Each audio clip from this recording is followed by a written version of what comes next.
दोस्तों अभी साथ में मौजूद है अपने सरदार सर का युवा नेता, कांग्रेस का युवा नेता जिका जान से के प्रेजेंट में आगे हिसाबों के तरीके को माहौल है जी को बनने लग रहा है। चलता चलता ही आप रिपोर्ट बना से आऊँ जान से के हर गांव हर गली हर नुक्कड़ के अंदर जा रहा है प्रेजेंट में माहौल। पार्टियों हटके भी पूछांगा कि तरीके को है प्रेजेंट में। पूरी रिपोर्ट जरूर देखियो, नया हो तो आपने वीडियो ने जरूर शेयर करियो, चैनल ने सब्सक्राइब करियो। धन्यवाद। किसान में जवान में इतना आक्रोश है कि जब नरेंद्र मोदी की सरकार जब 2014 में आई थी, इस बात पे आई थी कि भाई 2 करोड़ नौकरियों का वादा किया गया था, 15 लाख खाते में देने का वादा किया गया था, एक देश की सीमाओं को मजबूत करने की बात की गई थी, किसान की आमदनी दोगुनी करने की बात की थी, MSP गारंटी कानून देने की बात की थी।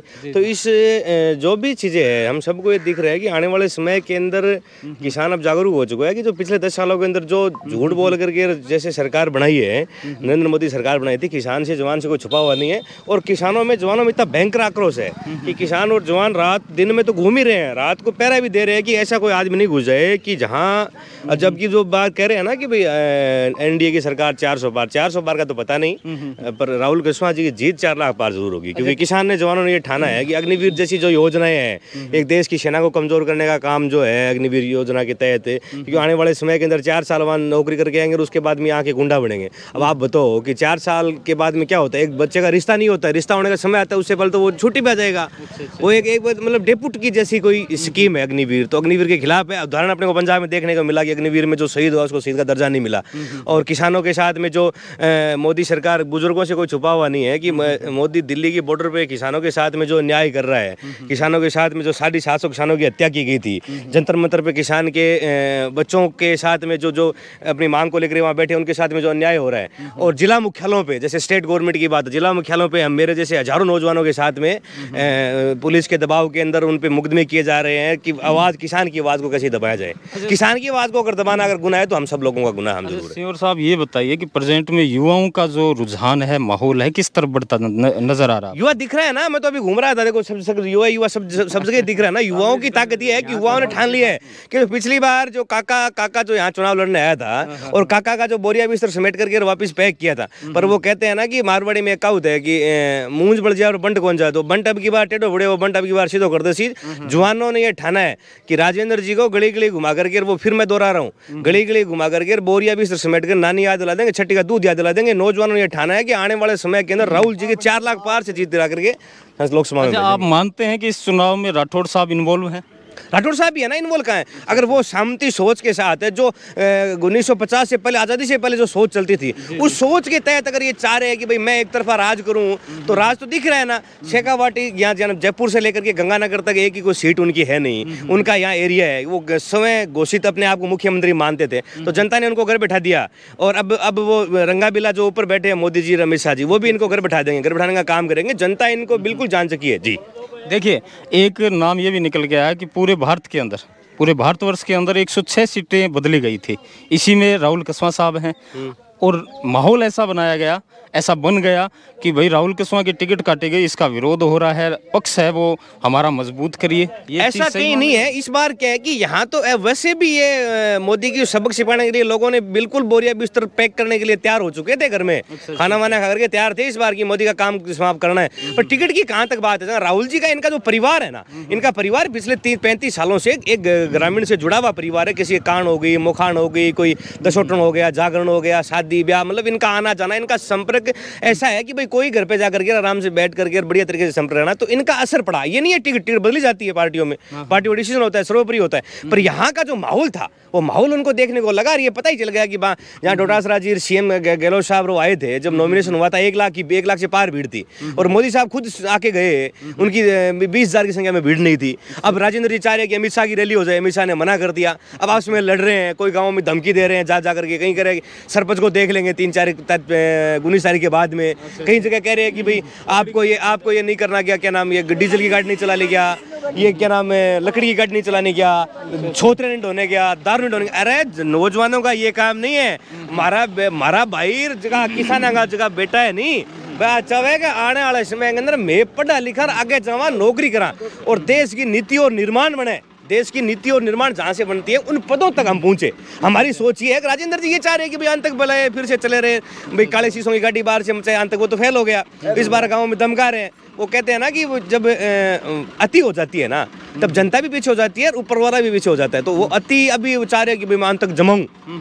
जैसे अभी मैंने बताया कि भाई तस्करी नहीं करनी है, आपको ये नहीं करनी। बिल्कुल साहब, हमें तो नहीं करनी, हमें तो पढ़ना है, लिखना है, आगे बढ़ना है। हमें हमारे भाइयों को, हमारे साथियों को, बुजुर्गों ने हमें किस माहौल में पढ़ा है हमें पता है ना। इन लोगों ने उस जमाने के अंदर जहाँ खाने के लिए अन्न नहीं हुआ करता था, बुजुर्गों को पूछिए, इन लोगों ने हमें इस तरीके से पढ़ा है, पास पास में बड़ा किया है। तो हमारी सोच वो नहीं है कि तस्करी करनी है, हमारी सोच है कि हम आगे लिख करके पढ़ लिख करके उन देश के नीति निर्माण बनते हैं, उन पदों तक जाना चाहते हैं। सिंह साहब, एक तस्करी वाला एक क्वेश्चन मैं आपसे ये पूछ रहा हूँ, सामंतवाद की बात आप कर रहे हैं, उसको अलग छोड़िए। एक बीजेपी के बड़े नेता हैं, राजगढ़ से हैं, वो एक भाषण में कहते हैं कि पहले राहुल कस्वा और उनका परिवार है वो राजगढ़ के पूनिया जो समाज है उन पर विरोध जताता था हारने के बाद में कि पूनियों ने हरा दिया। अब है वो काकू काकू की रट लगा रखी है। आप समझते हैं कुछ मतलब अलग सा प्रभाव? ऐसा कौन नेता है, मेरे संपर्क में नहीं है, ना मैंने ऐसा सुना। बाकी पॉलिटिकल में, राजनीति के अंदर पार्टियों में जब चुनाव लड़ते हैं और कहीं ना कहीं टिकट भी महत्वपूर्ण होती है, पर इनकी कोई क्या है क्या नहीं, ये मेरे समझ से बाहर है। बाकी ऐसा इनके परिवार के बारे में, राम सिंह जी के परिवार के बारे में ऐसा कोई आरोप नहीं लगा सकता कि उसने किसी आदमी के साथ गलत किया है। ये मैं कह सकता हूँ दावे के साथ। बिल्कुल हम इनके खिलाफ थे। मैं 2 चुनाव मैंने देखे हैं। 2014 के अंदर मैं समझदार था, जब एनएसयूए का मैं जिलाध्यक्ष 2019 के अंदर बीच में उस दौरान था, मैं 17 से 22 तय लेकर के। तो उसी दौरान मैंने देखा है कि इन लोगों की सोच ऐसी कभी नहीं है। ना तो इन्होंने कभी जाति के बारे में बोला है, ना इन्होंने कभी आज तक धर्म के बारे में बोला है। इनकी सोच ऐसी कभी नहीं रही है, ना इनका। छोटी बात है, ये छोटी मोटी बात है, कहीं चलती रहती है। परिवार के अंदर भी एक जगह बैठते हैं तो बर्तन भी भिड़ते हैं, वो स्थिति है। तो आप मानते हैं जातिवाद का कोई प्रभाव नहीं है? बिल्कुल नहीं है, हो ही नहीं सकता, क्योंकि इनके परिवार के प्रति किसानों का जो प्यार है ना भाई, एक गांव के अंदर जो लोग रहते हैं वो कोई जातिवाद को महत्व नहीं रहते, वो क्या मिलजुल करके रहते हैं। वो कहते हैं ना कि बोरे जेवड़ी का। आप कह रहे हैं कि जातिवाद नहीं है। अभी आपने कहा कि राठौड़ इन्वॉल्व हैं, तो चुनाव राठौड़ वर्सेस जाट हो गया। राजेंद्र जी कोई एक जाति का हितैषी नहीं है। राजेंद्र जी सबको मारना चाहते हैं। उदाहरण है हमारे साथ राजेंद्र अभी भी चाह रहे हैं कि हम ड्रा करके धमका करके ले लेंगे। अरे भाई जी, ये ठंडे वाली बिल्ली है जी, ठरके उंडर वाली को नहीं है। अब की बार इलाज फिर पूरा करे छोड़ा घर बना। राजेंद्र जी चूरू दिख जाए तो मैंने बता दिया। मेरे जैसे 1000 नौजवानों की नहीं है, लाखों नौजवानों की सब वर्ड है ये। राजेंद्र जी चूरू नहीं दिखेंगे आज के बाद में, 19 तारीख के बाद। चलिए अंतिम क्वेश्चन मैं आपसे करूँगा, काफी लंबा हमारा इंटरव्यू हो गया है। आप ये बताइए, प्रेजेंट में आप सरदार सर तहसील के गाँव के अंदर घूम रहे हैं, आपको कैसा माहौल लग रहा है? क्योंकि यही वो सरदार सर है जो मोदी लहर में आया करता था। प्रेजेंट में आपको कैसा माहौल प्रतीत होता है, ये बताइए। देखिए, माँ का भाई थे चला गए, और थाने भी धन्यवाद है कि आप जो नौजवानों की, किसानों की जो धरातल की बातें हैं वो उठा रहे हो लगातार मीडिया में और सामने रख रहे हो, तो आपका भी खास तौर से धन्यवाद है। और सरदार सर की बात नहीं है, मैं काफ़ी गाँवों में गया हूँ और सरदार सर के लगभग ऑलमोस्ट प्रत्येक गाँव में गया। और ये जो एरिया है ये लगता है तारानगर विधानसभा के अंदर, जो मोरिया बुलाने का नाम पूरे देश में चला है, ये तारानगर में लगता है। तो तारानगर वाले जो गाँव में भी घूम रहे हैं और सरदार सर के गाँव में खास तौर घूमे ही है भाई, जिले में घूमे हैं। तारानगर सरदार सर की ये स्थिति है कि ये जो लीड है ना बीजेपी के पक्ष में, शायद पिछली बार जो थी उससे बढ़ेगी। 50,000 से लेकर के 70,000 के आसपास बड़ी लीड आने की संभावना सरदार सर में है। और इन जो पंचायतों में आप घूम रहे हो ना, ये तारानगर में आते हैं, यहाँ तो फिर आपको पूछने की जरूरत नहीं है, यहाँ तो सारे खड़े हैं, आप किसी को पूछ लो, इतने लोग खड़े हैं। ये कोई मेरे तो पता नहीं कौन सी पार्टी है, सबको पूछ लो, सबको पता चल जाएगा।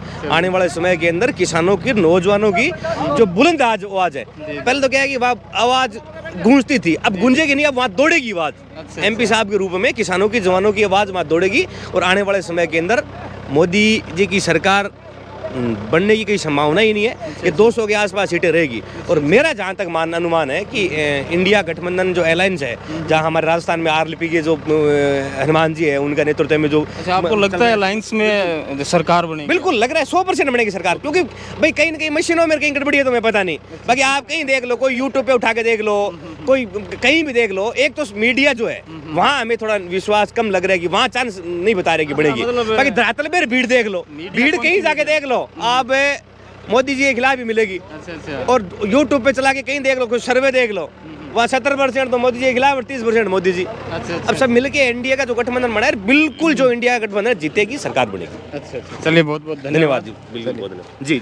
तो दोस्तों, ये थे कांग्रेस के युवा नेता। बड़ा शानदार इंटरव्यू रहा। आगे की कवरेज के लिए हम आगे जा रहे हैं। आज का वीडियो आपको कैसा लगा कमेंट के अंदर अपनी राय जरूर दें। नए हैं तो हमारे चैनल को जरूर सब्सक्राइब करें। बहुत बहुत धन्यवाद। जय हिंद, राम राम।